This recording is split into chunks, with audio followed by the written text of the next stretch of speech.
नमस्कार।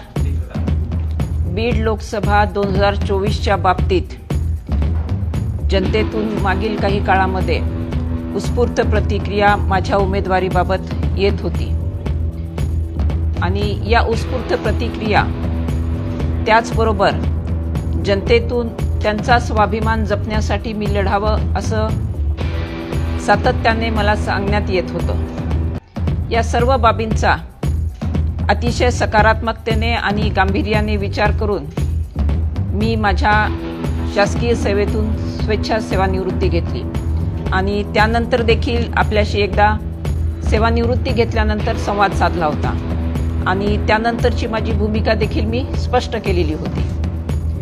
त्या अनुषंगाने हा आज आपल्याशी संवादाचा दुसरा टप्पा आहे।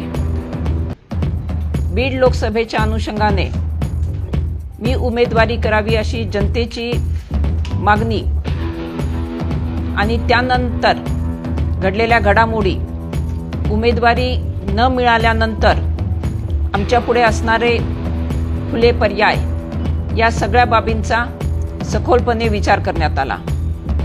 शिवसंग्रामतर्फे इतरांच्या साह्याने निवडणूक लढविण्याचा पर्याय आमच्या पुढे खुला होता आणि हा पर्याय आजमावून पाहत असतानाच या अनुषंगाने विविध पातळींवरील दबाव किंवा प्रलोभन यांना बळी न पडता मी माझ्या भूमिकेवर ठाम राहिली आहे। कारण समाजहितासाठी कधीही वैयक्तिक तडजोड न करणाऱ्या लोकनेते दिवंगत विनायकराव मेटे यांची मी पत्नी आहे याची मी कायम जाण आणि भान बाळगलेला आहे। त्यामुळे बीड लोकसभा निवडणूक लढवत असताना पुढे काय करायचं हा जेव्हा प्रश्न आला तेव्हा या बाबतीत अनेकांशी चर्चा, विचारविनिमय, निवडणूक तंत्राच्या अनुषंगाने जी काही तयारी करायची असते त्या सर्व बाबींची चाचपणी, ज्याला आपण एक ओव्हरऑल असेसमेंट म्हणू शकू, ते करण्यात आलं आणि ते करत असतानाच कदाचित तो निर्णय अनुकूल माझ्या बाबतीत ठरलाही असता।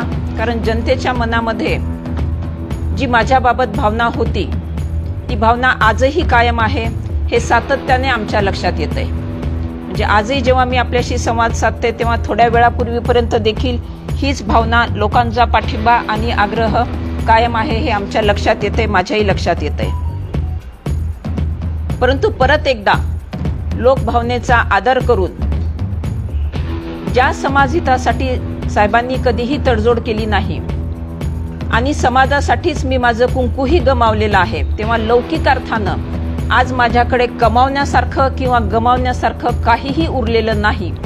त्यामुळे मी परत एकदा रिपीट करते की व्यापक जनहिताचा निर्णय विचारात घेऊन बीड लोकसभा 2024 न लढवण्याचा डॉक्टर ज्योती विनायक मेटे आज निर्णय जाहीर करत आहे। धन्यवाद।